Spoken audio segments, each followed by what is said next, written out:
오늘은 권위에 대한 이야기들을 좀 다루고자 합니다. 요즘 시대를 이제 탈권위 시대라고 하죠. 탈권위 하면은 이제 사전에서 이 뜻을 찾아보면요, 탈권위, 권위적인 요인을 없앰 또는 권위에서 벗어남, 이런 의미를 갖고 있습니다. 이거 잠깐만 띄워놔 주세요. 먼저 이제 앞에서 보면 두 가지 뜻을 얘기를 하고 있죠. 첫 번째는 권위적인 요인을 없앰이라는 표현을 하고 있죠. 이거는 이제 우리 사회의 모습이 반영된 표현이라고 할 수 있을 것 같아요. 진정한 권위가 아니라 권위적으로 찍어 누르던 그런 체계에 대한 반발이라고 할 수 있죠. 그래서 권위적인 요인을 없앤다. 권위를 없앤다는 의미는 아니에요. 그죠? 권위는 어느 정도 인정하는 표현이라고 볼 수 있습니다. 다시 말하자면 진짜 권위, 참 권위를 찾고 싶은 마음이 어쩌면 담겨 있는 표현이라고 할 수도 있을 것 같아요. 그런데 권위에서 벗어남은 또 다른 표현이에요. 권위에서 벗어남, 이 말은 권위 자체를 인정하지 않겠다 하는 그런 의미입니다. 다른 말로 하면요, 나는 교육받지 않겠다는 의미와 같은 의미입니다. 여러분, 권위가 어떤 특성을 가지고 있을까요? 권위는 사실은 교육과 굉장히 밀접한 관련이 있고요. 권위는 그 속성상 소통과도 굉장히 밀접한 관련이 있어요.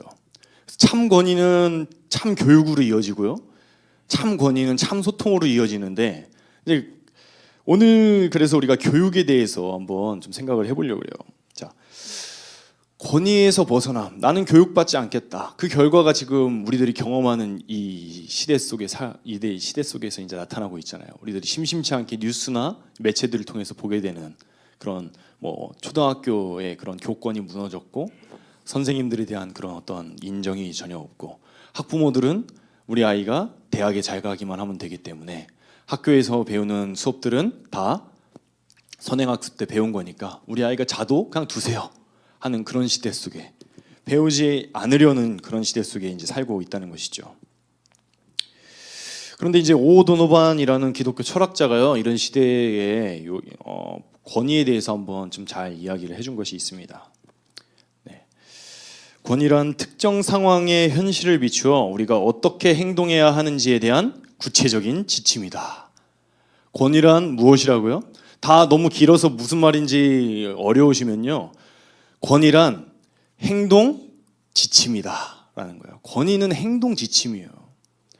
우리가 어떤 특정한 상황들마다 우리가 어떻게 살아가야 되는지, 어떤 태도로 표현해야 되는지, 그런 모든 것들이 담겨 있는 것이 권위다라고 말을 하는 것이죠. 권위는 행동 지침입니다. 그래서 상황에 따라서 달라질 수는 있는데, 그런데 그 상황들마다 어떻게 행동할지를 결정해 주는 것이 바로 이 권위라는 거예요. 권위의 기능은 그래서 적절한 행동을 이끌어내는데 관련된 그런 지식, 그 지식을 사람들이 그 지식으로 다가오도록 만들어주는 것이 바로 권위다라고 볼 수 있는 것이죠. 바로 그 모습을 보여주신 분이 바로 예수 그리스도죠. 예수 그리스도께서는 권위적으로 사람들을 찍어 누르신 것이 아니라 사람들이 자기에게 찾아오게 만드셨죠. 그리고 그 그리스도의 권위를 바라보도록 하셨죠. 그리고 그 그리스도의 권위를 따라서 삶이 변화되어지도록 인도하신 분이 바로 예수 그리스도라는 거예요. 바로 우리가 그런 권위를 한번 살펴보고자 합니다. 이런 탈권위 시대에 권위를 잃어버리고 진정한 권위에 목마른 이 시대를 향하여서 사도 바울은 지금 말씀하고 있습니다. 디모데전서 4장 11절 말씀입니다. 너는 이것들을 명하고 가르쳐라. 세상이 교회의 연소함을 업신여기는 이 시대에 성도가 회복해야 될 권위, 그 첫 번째는요, 바로 삶의 권위입니다. 삶의 권위. 디모데전서 4장 12절 말씀은 이렇게 말씀하고 있습니다. 누구든지 내 연소함을 업신여기지 못하게 하고 오직 말과 행실과 사랑과 믿음과 정절에 있어서 믿는 자에게 본이 되어, 이렇게 말씀하고 있죠. 저는 지금까지 연소함을 업신여겨 받아본 적이 없습니다. 좀 지난 일이라서 제가 얘기해도 될 것 같은데 한번 우리 교회에서 행복한 시니어 소풍을 간 일이 있었어요. 옆에 이제 권사님이 타셨습니다. 그래서 저와 이제 서로 이제 교제를 나누면서 이제 서로를 알아가는 그런 시간들이었어요. 그래서 권사님이랑 이런저런 얘기를 나누다가 저희 딸들 얘기도 나누고 이런 얘기를 나눴습니다. 그렇게 쭉 얘기를 나누다가 나이 얘기를 하게 된 거예요. 그래서 권사님 저 30대예요. 아이 목사님 농담도 잘하신다. 권사님 저 30대라니까요. 아 진짜 우리 목사님 유머도 있어. 저 권사님 진짜 30대인데 한 5분 정도 서로 앞만 보고서 이제 갔던 그런 기억이 있어요. 예. 제가 중학생 때 일인데 저희 누나가 다녔던 교회에 저도 이제 원래 다니던 교회를 이제 더 이상 못 다니게 돼서 누나가 다니던 교회에 간 적이 다니게 된 경험이 있습니다. 누나랑 저는 이제 3살이 차이가 나거든요. 누나를 따라서 이제 중고등부에 딱 들어갔는데 형들이 막 많이 있는 거예요. 형들이 저한테 이제 인사를 이렇게 하면서 첫 질문이 이거였습니다. 저희 누나 이름이 설아인데 설아 누나 남자친구세요? 그런 거예요. 저는 지금까지 살면서 제 연소함을 업신여김을 받은 적이 없었어요. 하나님이 주신 은사라고 생각을 합니다. 하나님이 저를 이렇게 목회자로 부르기 위해서 이런 은사를 주셨구나. 네, 아마 바울이 저에게 편지를 썼으면 주연아 너는 되었다. 그러지 않았을까요? 그런 얘기인가요? 이 연소함이라는 것이 그런 표현인가요? 그런 외모적인 것을 말씀하고 있는 건가요? 그렇지 않죠. 도널드 거슬이라는 신약 학자는요, 이 부분에 대해서 이렇게 표현하고 있습니다. 바울이 여기서 사용한 연소함은 장로들이나 교인들 틈에서 경륜이 적은 디모데가 상대적으로 지도자 역할을 감당하기 어려운 점을 의미하는 것이지 나이에 대한 연소함을 뜻하는 것은 아니다. 이렇게 표현을 하고 있어요. 나이가 어리다는 것이 그의 권위에, 그 가르치는 권위에 있어서 걸림돌이 될 여지가 있기 때문에 그것을 말씀하는 거지, 이 나이가 어린 것 자체를 말하고 있는 것이 아니라는 거예요. 그래서 연소함이라는 말은 상대적인 말입니다. 그렇죠?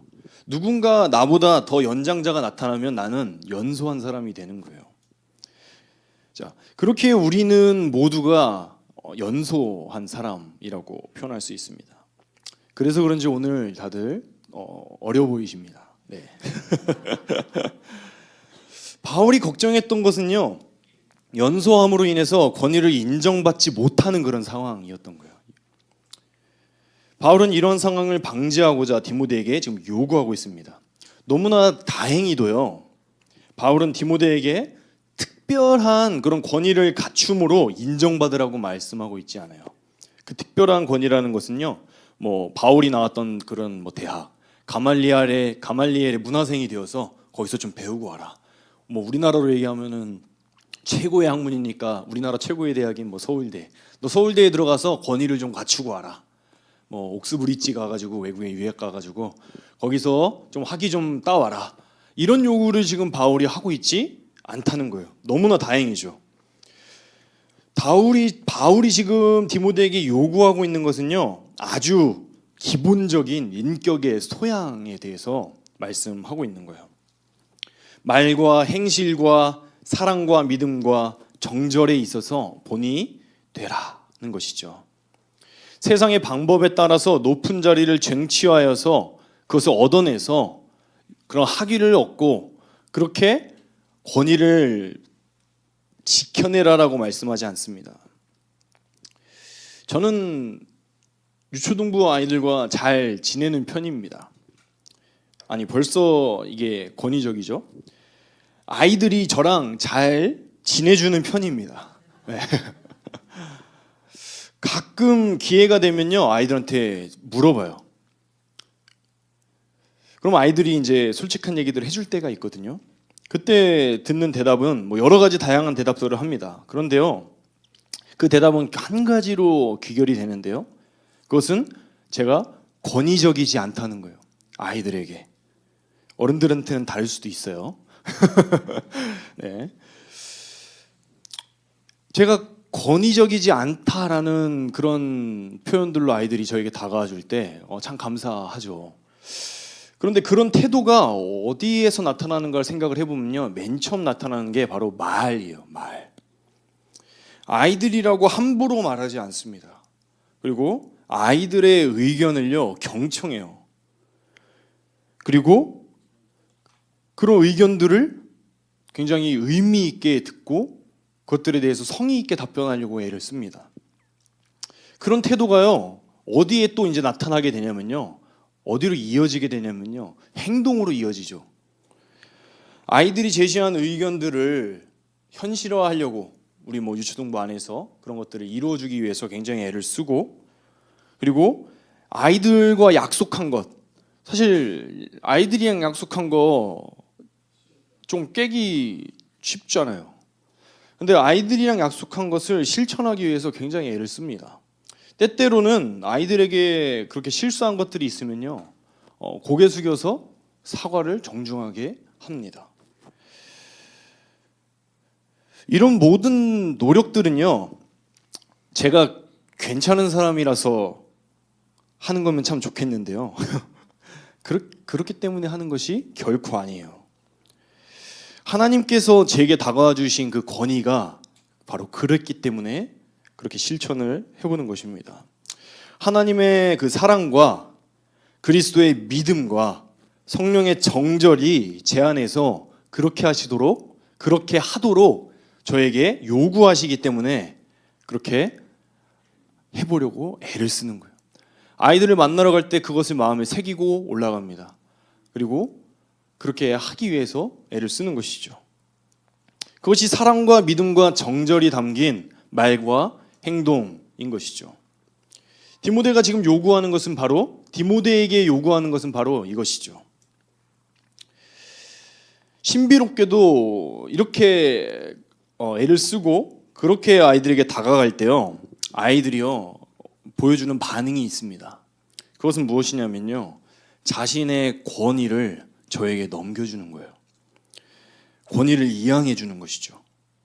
다른 말로, 쉬운 말로 하면요, 그제서야 제 말을 듣기 시작을 한다는 거예요. 그제서야 저에게 배우기 시작한다는 것입니다. 바울이 디모데에게 요구하는 것이 바로 이러한 인격적인 권위입니다. 그런데 이것이 아이들만 그럴까요? 어른들은 다릅니까? 어른들도 마찬가지예요. 여러분, 제가 질문을 한 가지 드려보겠는데요, 옳은 말을 많이 하지만 실천하지 않는 사람이 있습니다. 그리고 말은 적지만 말한 것을 실천하는 사람이 있어요. 여러분들이 만약에 어떤 인생의 고민들이나 어려운 일들을 만났을 때 누구에게 가서 조언을 청하고 누구의 말에 귀담아 들으시겠습니까? 답은 뻔하죠. 사랑과 믿음과 정절을 담아서 언행일치를 실천하는 그 사람의 손에 우리들은 어떻게 하는 거예요? 우리의 권위를 내어주잖아요. 내가 당신의 말에 따르겠습니다. 당신이 나에게 조언해 주십시오. 우리가 기꺼이 내어놓잖아요. 그것이 바로 권위인 것이죠. 권위는 빼앗아서 쟁취하는 것이 아니라 이양받는 것이죠. 이런 실천은 당연히 어렵습니다. 이러한 실천들이 우리의 삶에 담겨질 때 비로소 바울은 본이 되어진다라고 말씀하는 것이죠. 본이 된다라는 말의 원뜻은요, 두들겨서 새기다라는 거예요. 본을 뜨다 할 때 틀을 만들고 그것들을 새길 때 망치로 쳐서 본을 새기는 것이죠. 원형의 모습이 나올 때까지 어떻게 하는 거예요? 두들겨서 패는 거예요. 그렇게 상처를 내는 것이죠. 그렇게 본이 되어지는 거예요. 상처가 다 나쁜 건가요? 물론 상처는 속상하죠. 그런데 근육은 상처를 통해서 생기는 거 아시죠?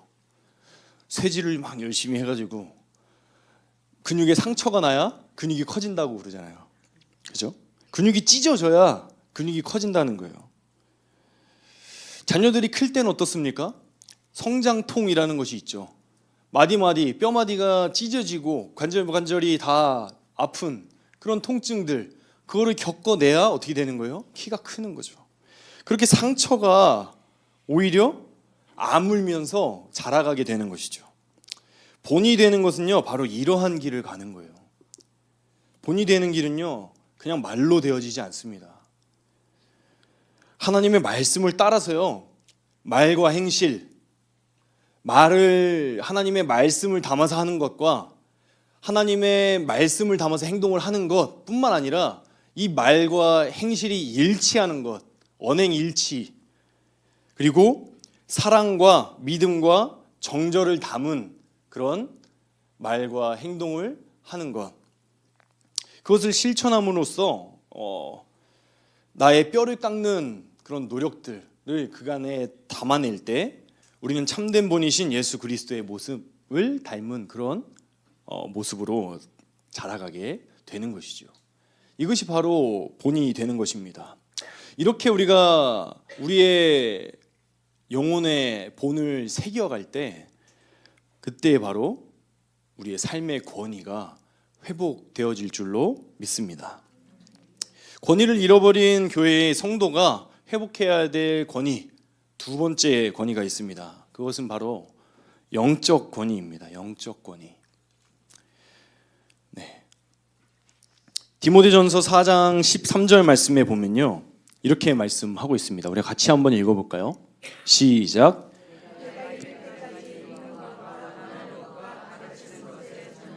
네, 사도 바울이 지금 자리를 비웠죠. 그리고 디모데를 에베소 교회에 남겨두고 내가 이를 때까지 하면서 명령을 합니다. 나는 돌아올 테니까 내가 돌아올 때까지 잘하고 있어, 이런 의미이죠. 그래서 세 가지를 권면을 하는데요. 첫 번째는 읽는 것을 권면을 합니다. 읽는 것. 당시 이제 교회에서는 유대교 전통을 따라서 말씀을 읽는 그런 시간들이 있었습니다. 그 말씀을 읽을 때 원래는 이제 성경을 이제 읽었었는데 지금 이 신약 시대의 교회에서는요, 무엇을 읽었냐면 사도들의 글을 같이 읽은 거예요. 이미 그 교회에서는 이 사도들의 글을 하나님의 말씀으로 받아들이고 있었던 것이죠. 그래서 그렇게 낭독하는 그런 시간들이 있었고요.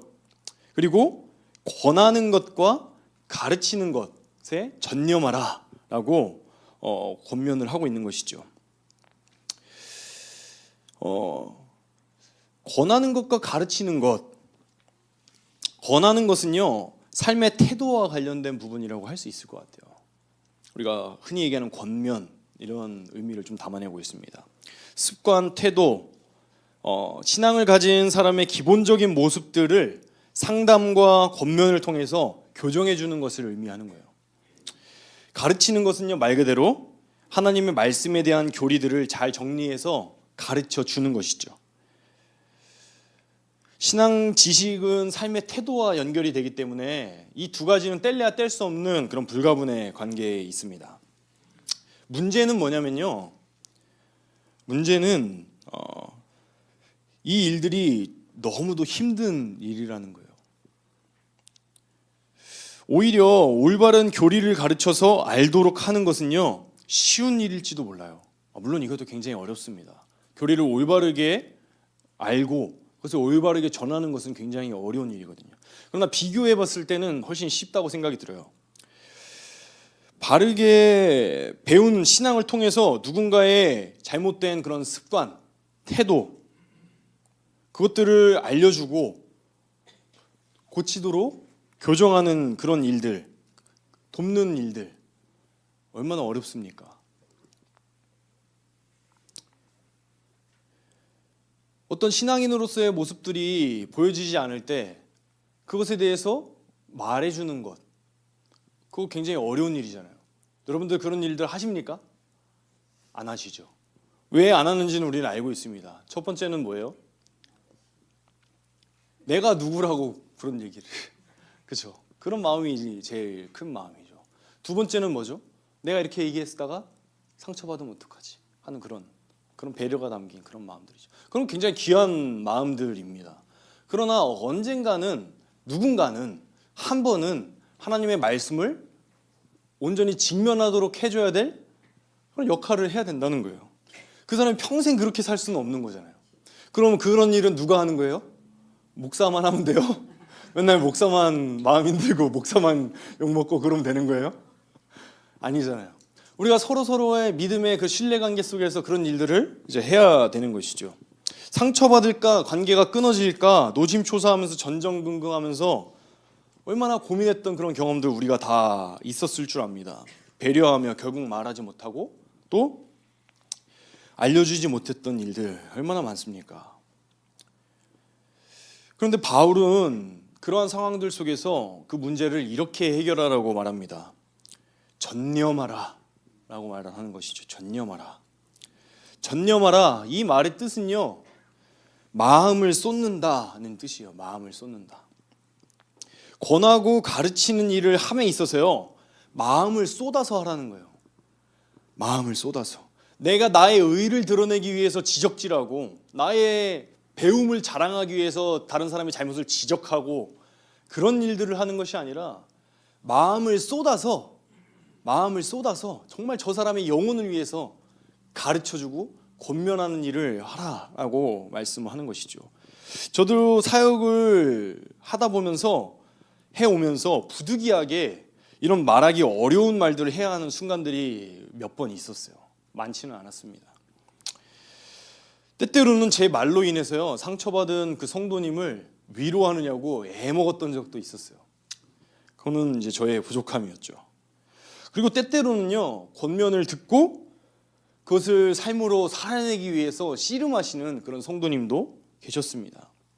그런데 왜 한 분은 듣고 한 분은 안 들으셨을까? 한 분은 권면을 받고 한 분은 왜 권면을 받지 않았을까? 뭐 그분들이 잘못됐을까요? 그렇게 생각은 하지 않습니다. 제 나름대로 이 말씀에 잇대어서 생각을 해보았어요. 무엇이 부족했을까? 나는 어떤 태도가 부족했을까? 공손함이 부족했나? 그런 여러 가지 고민들을 쭉 해보게 됩니다. 그런데 그 비결을 바울에게서 답을 찾게 되는 거예요. 디모데후서 1장 3절 말씀을 제가 읽어드릴 텐데요. 이렇게 말씀하고 있습니다. 내가 밤낮 간구하는 가운데 쉬지 않고 너를 생각하여 청결한 양심으로 조상적부터 섬겨오는 하나님께 감사하고. 디모데후서는 이제 디모데에게 두 번째 보내는 편지이죠. 그런데 바울이 이렇게 얘기하고 있는 거예요. 디모데를 위해서 내가 밤낮 간구하는 가운데 쉬지 않고 너를 생각하여 청결한 양심으로, 이렇게 표현하고 있는 거예요. 여러분, 바울이요, 디모데를 위해서 항상 기도하고 밤낮으로 기도하고 계속해서 생각했다는 거예요. 그것이 무엇이냐면 오늘 말씀하고 있는 전념하라 인 거예요. 마음을 쏟는다는 것의 의미입니다. 제가 여기서 이 비결을 찾았습니다. 마음을 쏟아서 어떻게 하면 이 성도님이 이 권면을 상처받지 않고 잘 받아들일 수 있을까 고민하고 곱씹으며 하나님께 지혜를 구하면서 이 한 영혼을 목양하기 위해서, 한 영혼을 살려내기 위해서 밤낮 부르짖었던 그런 기도가 나에게 있었는가? 그것이 나에게 시험지가 되어서, 그것이 나에게 기준이 되어서, 또 그것이 나에게 지혜가 되어서 이 권면과 가르침을 할 것인지 말 것인지를 판단하게 되는 그런 기준이 되었던 것이죠. 그렇게 마음을 쏟고 기도할 때에는요, 하나님께서 은혜를 베푸심을 경험하게 되었던 거예요. 뭐 모든 경우에 다 그렇다라고 표현할 수는 없겠지만 이 마음을 쏟는다는 것이 그래서 중요한 것이에요. 왜 우리들은 이 하나님의 말씀을 온전히 기준으로 전하지 못하고 어떠한 부분들에 대해서 하나님의 말씀을 담아서 권면하지 못하고 왜 전전긍긍하고 그렇게 기도할게요, 성령님이 역사하시겠지 라는 표현들로 그 상황들을 그냥 넘어가고 잊혀지게만 하냐는 것이죠.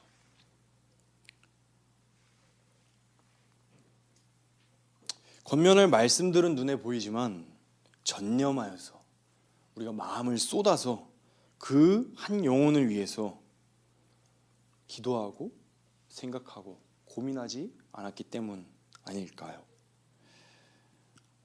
디모데전서 1장 2절에는요. 이 디모데를 향해서 바울이 이렇게 부릅니다. 믿음 안에서 참 아들 된 디모데에게 이렇게 부르고 있어요. 믿음 안에서 참 아들 된 디모데에게. 저는 참 이 표현이 너무도 부럽습니다. 바울이 믿음 안에서 참 아들이라고 디모데를 여겨주는 이 표현 너무도 부러워요. 제가 이제 교회에서 십수년을 사역해 오면서요, 그런 생각을 했던 적이 있습니다. 제가 이제 부서 설교를 늘 성심성의껏 준비하는데, 그런데 그런 의문이 드는 거예요. 내가 지금 바르게 설교하고 있나? 내가 지금 올바르게 전하고 있나? 왜 누구도 나의 설교에 의심을 갖지 않지? 이런 고민들이 들었어요. 아니, 담임 목사님이 나한테 맡겨놨으면 검사를 해야 될 거 아니에요. 그리고 틀린 거 있으면 알려줘야 될 거 아니에요.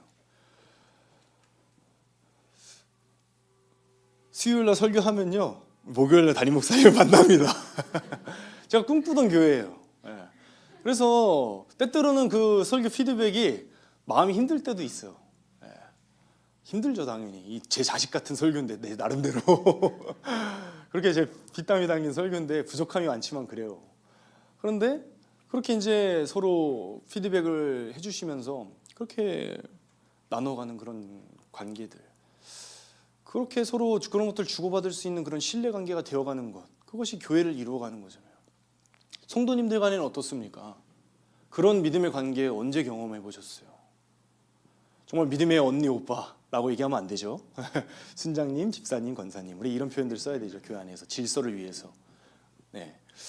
그런데 그런 정말 내 마음을 쏟아놓고 나의 고민을 상담할 만한 그런, 내가 어려울 때 기댈 만한 그런 분, 정말 그런 분들 만나봤던 기억들 언제 있으십니까? 우리 함께 꿈꾸는 교회에서 그런 분들을 만나서 그런 은혜들을 누리고 있다면 참 귀한 은혜이고, 그것이 바로 우리가 꿈꾸는 교회이죠. 믿음 안에서 참 형제요 자매가 나타나야 되는 것이죠. 그렇게 정말 서로를 위하여서 그렇게 마음 쏟아서 전념하여서 정말 하나님의 말씀의 기준을 두고 서로가 그 삶을 나누고, 그 말씀의 기준을 두고 서로가 권면하며 그 말씀을 향하여서 함께 달려가는 그런 믿음의 공동체가 되어질 때, 우리는 서로를 향하여서 믿음 안에서 형제된, 믿음 안에서 자매된 누구누구요 라고 말할 수 있게 되어지는 것이죠. 우리는 그러한 공동체를 꿈꿔야 됩니다. 그러한 공동체가 우리 함께 꿈꾸는 교회가 되어지기를 원해요. 그래서 이 영적 권위를 회복하시길 권면드립니다. 영적 권위, 성도가 회복해야 될 두 번째 권위였어요. 이렇게 권위가 땅바닥에 떨어진 한국 교회에서 성도가 회복해야 될 세 번째 권위는요, 성숙의 권위입니다. 성숙의 권위. 디모데전서 4장 15절 말씀에요, 이 모든 일에 전심전력하여 너의 성숙함을 모든 사람에게 나타나게 하라 라고 말씀하고 있습니다. 성숙함의 뜻은 무엇일까요? 성숙함, 프로코페라고 하는 헬라어는요, 신약 성경에서 3번 쓰였는데, 빌립보서 1장 12절에는 진전이라고 쓰였고요, 빌립보서 1장 25절에는 진보라는 단어로 쓰였습니다. 우리는 비교의 시대 속에 살고 있죠. 그래서 내가 남보다 얼마나 가졌는가, 남보다 얼마나 잘했는가, 남보다 얼마나 뛰어난가, 늘 우리의 판단의 근거는 남에게 있는 그런 시대에 살고 있습니다. 그런데 성경은요, 그렇게 묻고 있지 않아요.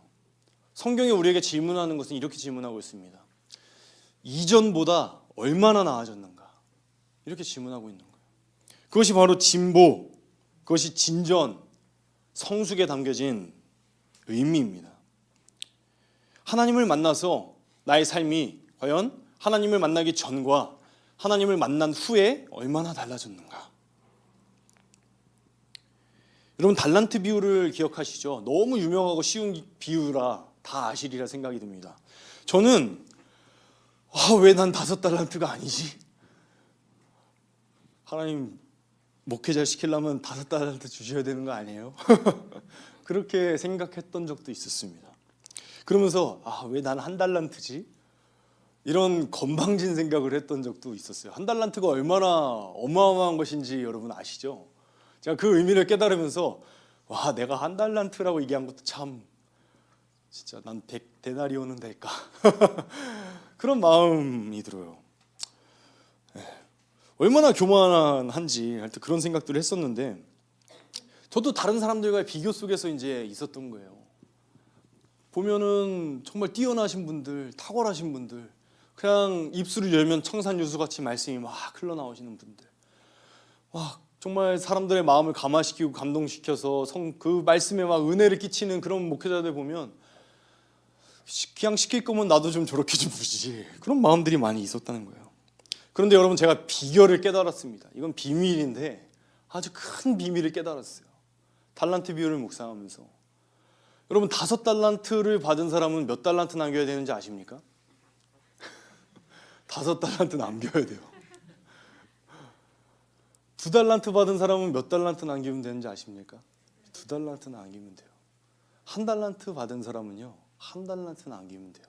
그러면 하나님께서는요, 세 사람에게 동일하게 뭐라고 칭찬하시는지 아세요? 착하고 충성된 종아라고 말씀하시는 거예요. 하나님은요, 주지 않은 것을 요구하시는 하나님이 아니라는 거예요. 저는 다른 사람들과 비교하면서 내게 주지 않은 것, 내게 부족한 것 쳐다보면서 왜 나에게는 안 주셨습니까? 때때로 그렇게 원망하고 따졌던 그런 때도 있었지만, 하나님은 나에게 주신 것 안에서 성실하게 그 삶을 살아낼 때 착하고 충성된 종이라 칭찬해 주시는구나. 어떤 크기가 아니라, 어떤 막 큰 업적들이 아니라 그냥 나의 그런 성실성과 나의 그런 진실된 마음을 하나님께서는 칭찬해 주시고 인정해 주시는구나. 그런 마음들을 깨닫게 된 것이죠. 그래서 이제 3개월짜리가 1개월짜리가 이제 되어가고 있는 그런 성숙을 여러분들이 보고 계신 거잖아요. 지금은 조금 더 나간 것 같아요. 네, 그렇다고 더 자주 설교하겠다라는 그런 의미는 아닌데요. 조금 더 나가고 있는 것 같긴 해요. 제가 그냥 혼자 볼 때. 예전에 목사님들이 오셔서 사랑하는 성도님들 그러면 이해가 안 됐습니다. 나를 언제 봤다고 사랑한다 그러냐. 저도 MG여서.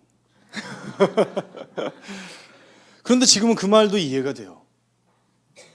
하나님께 기도할 때요, 성도를 양으로 사랑할 수 있는 그런 넉넉한 마음을 주시더라고요. 때때로. 그런 마음들을 조금씩 깨달아가면서 하나님의 마음들을 조금씩 알아가게 되고 있어요. 그것이 성숙이죠. 이전보다 조금 나아지는 모습들.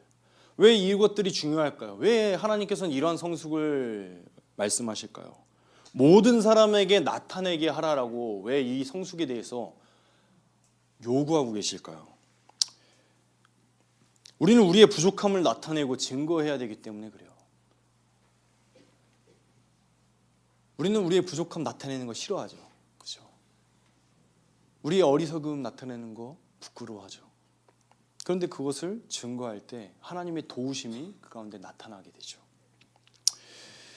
요즘 아이들이 가장 힘들어하는 부분이 어떤 일인지 아시나요? 요즘 아이들이 가장 힘들어하는 부분이, 그래서 아이들이 한번 빠져서 헤어나오지 못하는 것이 바로 무엇이냐면 좌절이래요. 좌절. 심리학자들은 그 원인을 2가지로 분석을 하고 있는데요. 첫 번째는 가정에 그 원인을 두고 있습니다. 가정에 있을 때 부모가 다 완성해 준 거예요. 그래서 우리의 자녀들이 좌절을 경험할 기회가 없었다는 것이죠. 제가 이 글을 보면서 옛날에 봤던 한 영상이 떠올랐는데요. 이제 아이들이 어떤 실험 카메라인데 아이들이 교구들을 가지고 막 놀고 있습니다. 그래서 동그라미, 세모, 네모 이거 짝 맞추기 하고 있는 거예요. 그거 끼워 넣는 거. 그런데요, 옆에서 이제 엄마가 그 옆에 앉아가지고 아이를 이제 응원하면서, 아이가 동그라미에 네모를 넣으려고 그러잖아요. 그럼 그 손을 잡아가지고 네모에다가 자꾸 갖다 놔요. 잡아서 네모에 갖다 놔. 그래서 결국엔 네모에 넣고, 그 또 동그라미를 잡아가지고 세모에다 막 넣으려고 그러면 그 손을 잡아다가 동그라미 갖다 놔요. 지켜볼 수가 없는 거예요. 자녀의 실패를 눈뜨고 보질 못하는 겁니다. 어떻게 해서든 자녀를 성공하게 해주고, 그래 놓고서 어떻게 하는지 아세요? 그 모든 공을 자녀에게 다 돌려요. 하나님 같아요. 와, 잘했다 칭찬해주고 인정해주고.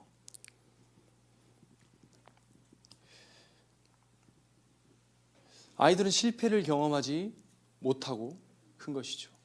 작은 실패들을 가정에서 경험하면서 그 실패가 옛날에 그런 말 있잖아요. 성공의 어머니라고. 그렇게 실패를 거듭하면서 방법들을 찾아나가는 방법들을 찾아야 되는데 아이들이 그럴 기회가 없었던 거예요. 그런데 더 큰 문제가 있습니다. 더 큰 문제는요. 이것도 가정에서 있는데요. 가정에서 전수가 되지 않는다는 거예요. 어떤 게 전수가 안 되냐면요. 좌절했을 때 일어나는 법을 배우질 못했다는 거예요. 무슨 말이냐면요. 부모가 실패했던 모습들을 자녀들이 못 봤다는 거예요. 왜요? 숨기고 내 아이는 꽃길만 걸어야 되니까 엄마 아빠 힘든 거 몰라도 돼. 내 아이들은 그렇게 키우지 않을 거야. 부모의 사랑은 너무도 이해가 되지만요. 아이들은 쉽게 좌절하고 이제 회복하지 못하는 그런 원인이 바로 여기에 있다라고 심리학자들이 분석을 했던 것이죠. 신앙은 어떨까요? 우리나라의 신앙 정서는 지금은 아니지만 목사는 아프면 어떡해요? 영역이 떨어진 거죠. 그죠? 그런 시대에 사셨던 분들도 계실 거예요. 또 자녀가 좋은 대학에 못 들어가면 그냥 잘 갔어. 그래야 되잖아요. 교회에서. 확 얼버무리는 그런 정서가 여전히 아직도 남아 있어요. 신앙에 있어서도 성공한 모습들만 보여주길 원하고요. 잘 지키는 모습들만 가정에서 보여주려고 하죠. 그러한 가정에서 큰 자녀들이요. 결국에는요. 자신의 신앙 문제에 부딪혀서 좌절할 때 어떤 상황에 빠지게 되냐면요. 갈 곳을 잃어버리는 거예요. 할 말을 잃어버립니다. 그리고 부모에게도 찾아오지 않아요. 왜 그런지 아세요? 부모님들은 잘 사는 것 같거든요. 나만 이상한 사람인가? 이 집에서 나만 이상한 사람 같아. 다들 잘 사는데, 다들 신앙으로 잘 이기면서 살아가고 있는데 왜 나만 이러지? 엄마 아빠는 안 그런데. 바울은 말합니다. 모든 사람에게 나타나게 하라. 완전히 누가 봐도 그럴듯한 그런 진보를 내놓으라는 말이 아니에요. 때때로 넘어지고 실패하는 가운데에서도 어떻게 그것을 딛고 일어섰는지, 그리고 그렇게 어떻게 한 걸음씩 믿음으로 나아갔는지 그거를 보여주라는 거예요. 그거를 나타내 보여주라는 거예요. 이러한 일들이 우리의 가정, 우리의 다락방, 우리 교회 가운데에서 이루어질 때, 밝히 드러날 때, 모든 사람에게 나타나게 되어질 때 모든 사람이 함께 그 은혜를 누리고 간증하며 그것을 우리의 신앙 삼아서 한 걸음 용기 내 떼볼 수 있는 그런 믿음의 공동체가 되어질 줄로 믿습니다. 이제 말씀을 마치려고 합니다. 우리들이 이렇게까지 본이 되기 위해서 우리 자신을 두들기고 깎아내야 하는 이유는 어디에 있을까요? 지금까지 우리가 권위를 회복하기 위해서 하나님의 그 본을 따라서 우리 자신을 두들겨 패서 깎아내도록 하는 그런 바울의 요청들에 대해서 말씀을 쭉 나눠봤는데요. 우리가 회복해야 될 것들에 대해서 말씀을 나눠봤는데요. 왜 이렇게까지 해야 될까요? 디모데전서 4장 16절에 말씀하고 있습니다. 함께 읽겠습니다. 내가 내 자신과 가르침을 살펴 이 일을 계속하라. 이것을 행함으로 내 자신과 내게 듣는 자를 구원하리라. 아멘. 이 말씀을 기가 막히게 해석하신 분이 한 분 계신데 송태근 목사님이에요. 어떻게 이렇게 해석할 수 있을까 싶었는데, 줄을 서는데요. 여러분, 줄을 설 때 딱 맞춰서 서려면 어떻게 서야 되죠? 어떻게 서야 될까요? 기준을 세워야 되죠. 기준이 누굴까요? 예수 그리스도 말씀이에요. 그 말씀에 이제 줄을 맞춰서 서기 시작을 합니다. 한 사람, 두 사람, 세 사람, 네 사람 줄을 서 나가는 것이죠.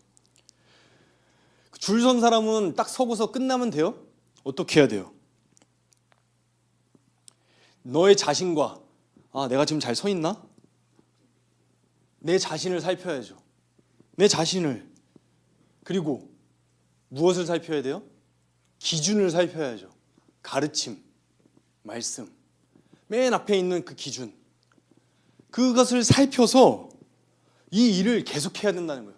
한 번 맞췄다고 해서 계속해서 그 줄이 맞는 것이 아니고요. 계속 끊임없이 내가 지금 잘 서 있나? 나의 위치를 살피고 그 기준을 살피면서 온전하게 설 수 있도록 끊임없이 이 일을 해야 된다는 거예요. 기가 막히죠. 저도 은혜를 많이 받았습니다. 그런데요, 그렇게 함으로써 유익을 얻는 게 바로 나 자신이라는 거예요. 이 힘든 일 왜 해야 되냐고요? 나 자신을 위해서 해야 됩니다. 이것을 행함으로 네 자신과 내 자신과 내게 듣는 자를 구원하리라. 우리는 구원을 은혜로 받습니다. 행함으로 구원받는다는 그런 의미가 아니에요. 그런데요, 구원받은 자는요, 반드시 두렵고 떨리는 마음으로 구원을 이루어가는 인생을 살게 된다는 것이죠. 그것이 바로 성화의 인생이죠. 바로 그 말씀을 지금 바울이 해주고 있는 거예요. 내 자신과, 그리고 그런 모습, 우리가 그렇게 씨름하고 나 자신을 깎아내며 그런 모습들로 살아가는 그 모습 뒤에 내 뒤에 누가 줄을 선다는 거예요. 그리고 그 줄을 또 맞춰서 함께 살아가게 된다는 거예요. 내게 듣는 자를 구원하리라. 바로 그것이 사도 바울이 우리에게 이러한 삶을 살아가도록 요청하는 권면의 이유입니다. 이제 우리 새생명 축제가 머지 않았습니다. 새생명 축제에 어떤 마음으로 준비하고 계십니까? 그냥 한번 지나가는 행사로 생각하고 계십니까? 아니면 정말 이렇게 한 영혼을 마음 가운데 품고 정말 나의 형제요 자매된 우리의 지체들이 누군가가 어렵게 정말 이런 마음을 담아서 이런 노력들을 담아서 어렵게 이 자리에 데려다 놓은 그 한 영혼을 품고 기도하는 마음으로 준비하고 있습니까?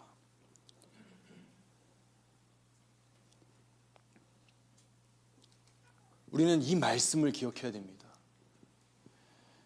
이것을 계속해라. 이것을 행함으로 내 자신과 내게 듣는 자를 구원하리라. 이런 마음을 담아서 나의 모습이 나뿐만이 아니라 가깝게는 나의 가족, 나의 이웃들, 나의 친척들, 그리고 내가 만나는 모든 사람들, 그리고 이 교회에서 교제하는 다른 나약한 지체들, 그리고 새생명 축제를 통해서 초대되어지는 그런 모든 우리 예비 성도님들, 그 모든 한 영혼 한 영혼들에게 기준이 되어서 나의 등 뒤에 설 수 있는 그런 크신 은혜가 우리 모든 함께 꿈꾸는 게 성도님들에게 있으시기를 간절히 축복드립니다. 우리 함께 찬양했으면 좋겠습니다. 이런 마음을 담아서 함께 찬양으로 고백할 텐데요.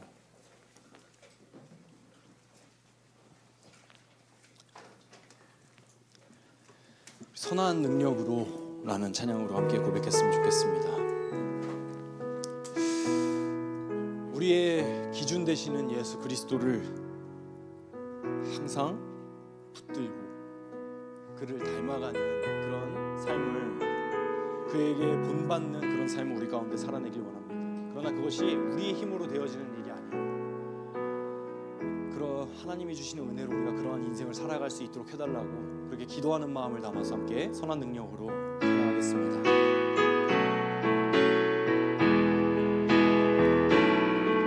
주 선한 능력으로 안으시네. 그 크신 팔로 날 붙드시네. 절망 속에도 흔들리지 않고 사랑하는 주 얼굴 구하리. 선한 능력으로 일어서리. 주만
내 남은 고난 채워가며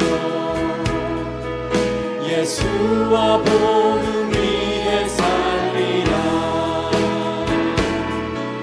선한 능력으로 일어서리 주만 의지하리 믿음으로 우리로 내 안에 주 오실 그날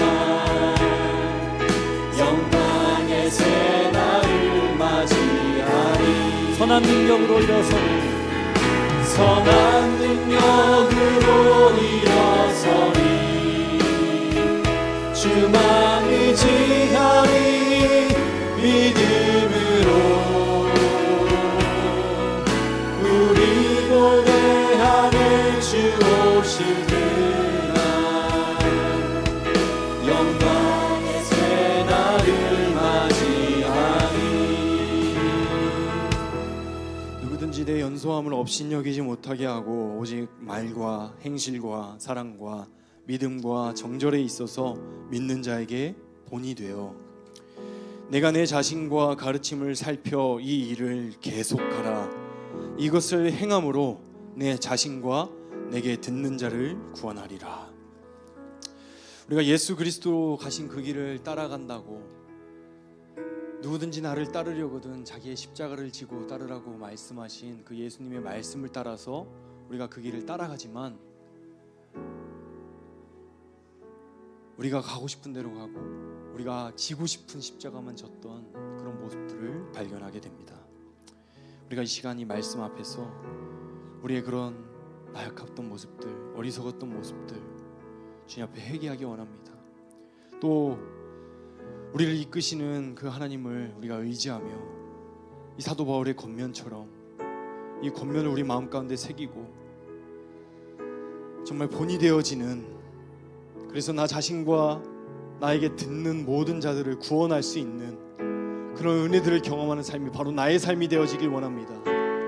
그런 삶이 내가 살아낼 수 있는 그런 귀한 은혜들을 내 삶 가운데서 체험하길 원합니다. 우리 이 시간 주님께 간절한 마음으로 함께 기도하며 나아가도록 하겠습니다. 기도하겠습니다. 하나님 아버지 감사합니다. 주님께서 우리들에게 말씀을 주시니까 이 말씀을 붙여서 이 말씀에 이끌어서 우리가 함께 기도하며 나아가길 원합니다. 아버지 하나님, 때때로 우리가 구하고 들어주시는 것을 감사합니다. 아버지 하나님, 우리들이 기도하고 주님의 모시기에 아버지 하나님 우리의 삶을 내가 지을 수 있는 십자가를 골라지고 정말 그렇게 그리스도의 길을 따라간다고 하나님 앞에서 자랑스럽게 자랑해서 그런 인생이 되지 않았습니까? 아버지 하나님, 그러나 정말 십자가를 내가 지고 싶은 마음을 지고 싶지 않습니다. 아버지 하나님께서 지으신 그 길을 내가 지고 싶지 않고 우리가 하나님께서 싶습니까? 아버지 하나님, 사도들이 디모데에게 건강하게 정말 디모데를 통해서 에베소 교회에 하나님께 그 말씀을 품어주시는 바로 이 자리로 나오기를 원하지 않습니다. 진정한 믿음의 공동체를 이루기를 원하지 않습니다.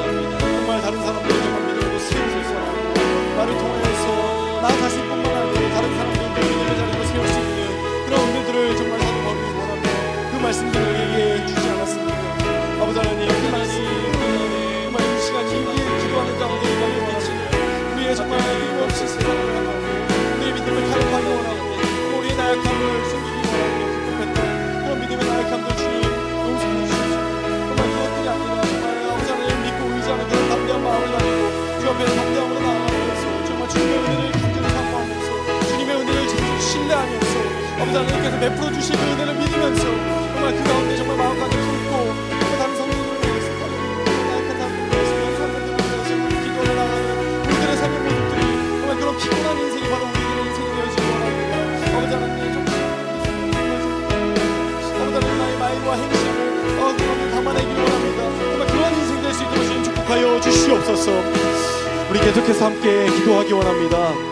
우리 이 시간 우리 의자 앞에 써져 있는 그런 이름들을 바라보면서 기도하기 원합니다. 오늘 들은 말씀을 우리가 기억하면서 이 이름들 그저 흘러가는 그런 이름들이 아닙니다. 누군가에게는요 정말 일평생을 기도하며 이 교회의 발걸음이 한 걸음이라도 왔으면 좋겠는 그런 마음을 담아서 쓴 그런 이름들입니다.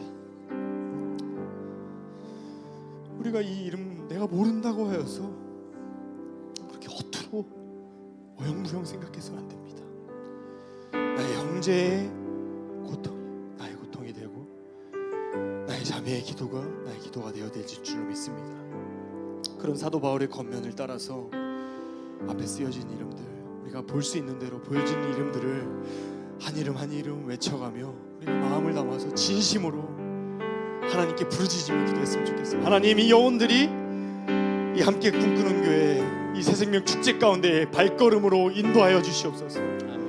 인도되어질 뿐만 아니라 하나님께서 허락해 주신 그 말씀으로 인하여서 마음이 열려지고 주의 말씀을 참된 진리로 받아들이며 복음을 영접하는 그런 귀한 기회가 되어질 수 있도록 해달라고 우리가 그런 간절한 마음을 담아서 이 시간 함께 간절한 마음으로 기도하며 나아가도록 하겠습니다. 하나님 아버지, 참으로 주의 크신 은혜와 사랑에 감사를 드립니다. 아버지 하나님, 우리가 함께 꿈꾸는 교회 정말 새생명 축제를 이 시간 이 한 시간 개최 하나님께서 아버지 하나님 매해 있는 연례 행사가 아니라 정말 우리가 마음을 담고 우리의 기도를 담아 이 행사들을 준비하기 원합니다. 아버지 하나님, 일평생 이 한 이름을 위하여서 기도하고 애쓰며 수고하는 그런 영혼들이 있지 않습니까? 그런 우리들의 지체가 있지 않습니까? 아버지 하나님, 그런 마음을 담아서 이 한 이름 한 이름을 우리가 불러가며 기도합니다. 아버지 하나님, 우리의 기도에 응답하여 주시옵소서. 우리가 부르는 이름들을 주님 구원하여 피워주시옵시고 이 이름들이 정말 주 앞에 정말 응답되어져서 정말 이 발걸음이 인도되어지는 그런 은혜들을 우리가 풍족히 누리고 나누는 그런 귀한 아버지 하나님 새생명 축제가 될 수 있도록 주님 축복하시고 이 기회를 사용하여 주시옵소서. 이 정말 축제가 정말 기회되어지기 원합니다. 아버지 하나님, 정말 이 축제를 기회 삼아서 정말 아버지 하나님의 간절한 마음으로 나올 때에 정말 아버지 하나님께서 베풀어주신 그 은혜들로 인하여서 아버지 하나님께서 주시는 그 은혜들로 인하여서 이 한 영혼들이 정말 주 앞에 나와서 정말 주님의 복음을 영접하고 정말 주님께로 돌아오는 그런 믿음의 정말 체험들이 일어나는 이 축제가 되어질 수 있도록 주님 이 시간들을 사용하여 주시고 인도하여 주시옵소서. 정말 이 한 영혼 한 영혼들의 이름을 불러가며 우리가 기도할 때에 주님께서 베풀어주신 그 은혜가 정말로 임하여 주시기 원합니다. 우리가 정말 바로 바울의 겉면에 따라서 정말 그런 마음들을 담아서 함께 기도하며 나아갈 때에 주님께서 함께하여 주시옵소서. 주님 우리 그런 은혜를 주시옵소서. 아버지 하나님, 정말 우리가 정말 그런 간절한 마음들로 함께 기도하며 나아갈 때에 정말 주님께서 베풀어주시는 그 은혜를 우리에 응답되어지고 정말 그 하나님의 정말 숨차게 주시옵시고 정말 이것으로 행사로 끝나는 것이 아니라 끊임없이 마음 가운데 품으며 기도하며 나아갈 수 있는 아버지 하나님 그런 크신 은혜가 임할 수 있도록 좀 축복하여 주시옵소서. 주님 불러주시고 아버지 하나님 주님의 크신 놀라우신 은혜로 아버지 하나님 아버지 하나님 그들 마음 가운데 뛰어나게 해주시옵소서. 아버지 하나님 주여 그런 말미암아 하나님 앞에 나와서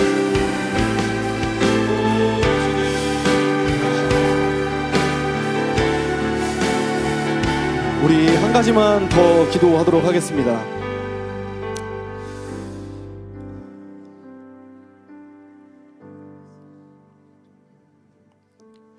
새생명 말씀 축제와 또 새생명 축제를 이제 앞두고 있습니다. 이것이 매년 있는 연례 행사가 되지 않기를 원합니다. 우리가 기도로서 마음을 담아 준비하기 원하는데요, 무엇보다도 말씀 전하시는 강상 목사님과 또 초대되어질 그 귀한 우리의 지체들,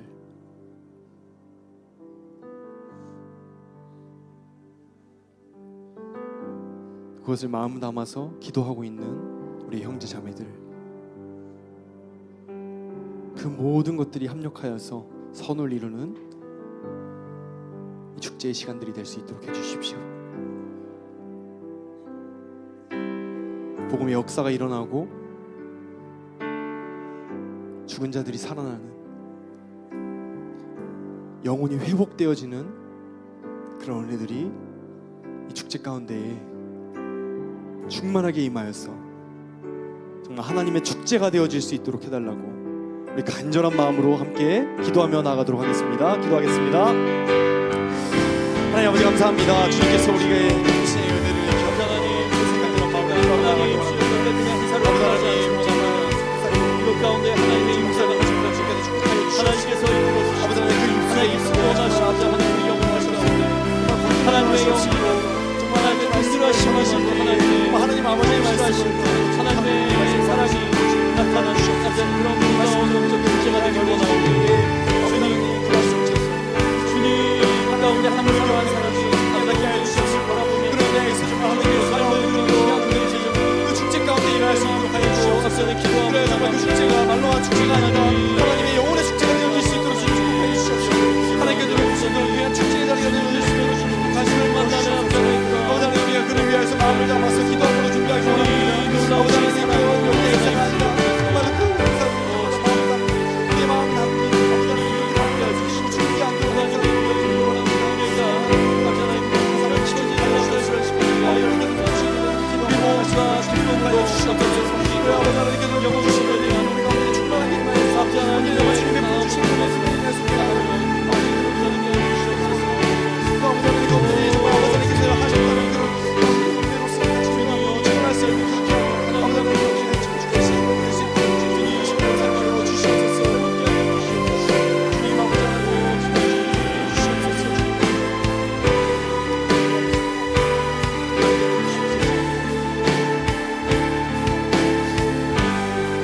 같이 찬양합니다. 내 마음에 주를 향한 사랑이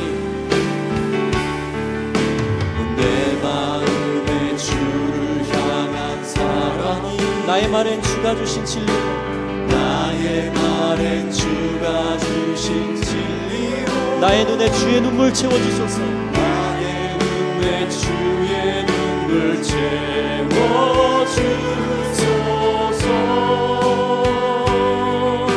내 입술에 찬양의 향기가 내 입술에 찬양의 향기 두 손에는 주를 닮은 섬김이 두 손에는 주를 닮은 섬김 나의 삶에 주의 흔적 남게 하여 주소서. 나의 삶에 주의 흔적 남게 하소서. 하나님의 사랑이 영원히 함께하니 하나님의 사랑이 영원히 함께하니 십자가의 길을 걷는 자에게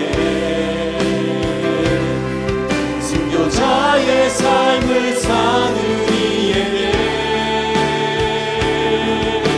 조롱하는 소리와 세상 유혹 속에도 조롱하는 소리와 세상 유혹 속에도 주의 순결한 신부가 되리라. 내 생명 주님께 내 생명 주님께 드리. 하나님의 사랑이 영원히 함께하니 하나님의 사랑이 영원히 함께하니 십자가의 길을 걷는 자에게 순교자의 삶을 사는 이에게 순교자의 삶을 사는 이에게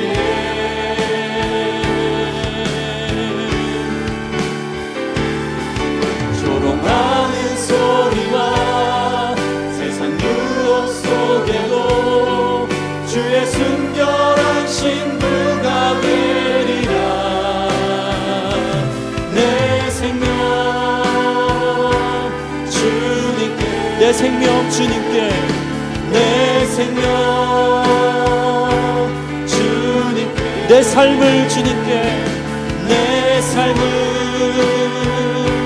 주님께 드리리.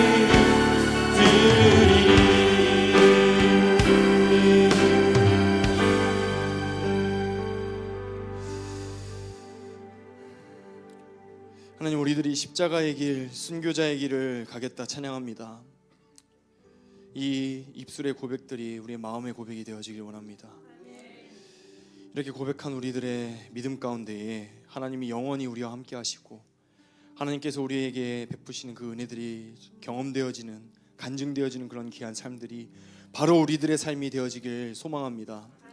아버지 하나님, 그런 믿음의 마음들을 담아서 이 길을 가기로 결단하는 우리 모든 한꿈의 성도들을 주님 축복하여 주시옵시고, 우리가 믿음의 본이 되어 그 힘든 그 길을, 그리스도께서 가신 그 길을 따라 걸어갈 때에 우리 자신을 구원하고 우리를 따르는 모든 사람들을 구원할 수 있는 그런 영광된 자리로 우리 함께 꿈꾸는 교회 모든 성도들을 인도하여 주시옵시고, 그 영광을 우리들이 이 땅 가운데서 누리며 간증하며 함께 나누는 그런 귀한 교회 공동체가 될 수 있도록 주님 인도하시고 역사하여 주시옵소서. 그 일들을 마음에 담아 새 생명 축제를 계획합니다.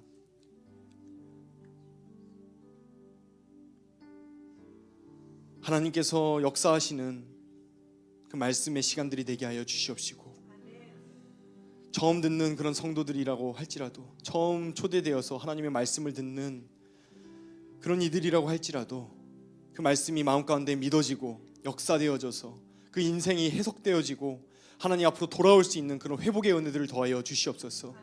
그를 위하여서 간구하고 애쓰고 있는 우리의 믿음의 지체들을 위로하여 주시옵시고, 담대한 믿음을 허락하여 주시옵시며 주님의 위로가 함께하여 주시옵소서.